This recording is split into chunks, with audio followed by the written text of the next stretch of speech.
Elle est leur frontière. La Loire, dans ses méandres, sépare deux communautés de communes. D'un côté, celle du pays entre Loire et Rhône, et de l'autre, les vals d'Aix et Isable. Mais c'est bien autour du fleuve que ces intercommunalités ligériennes ont décidé de développer un projet commun, celui d'une base nautique. Il existe toujours des frontières entre les intercommunalités, entre les lieux, entre les accessibilités. Et c'est cette démarche qui existe entre nos deux collectivités, c'est de se dire, allez, on construit quelque chose.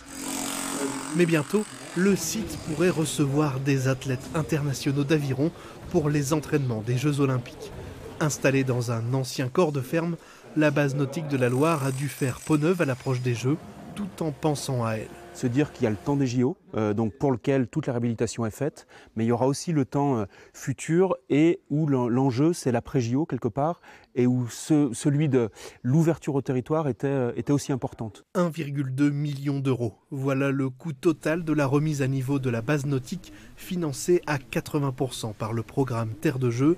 L'événement olympique a été décisif pour ce site. Je crois que les JO ont vraiment constitué à la fois un facteur déclenchant, une prise de conscience et une vraie opportunité.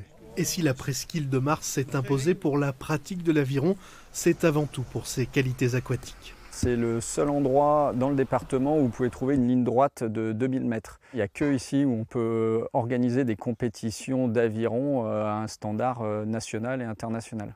L'équipe grecque d'aviron, récemment qualifiée pour Paris 2024, avait déjà visité le site dans l'idée de s'y entraîner.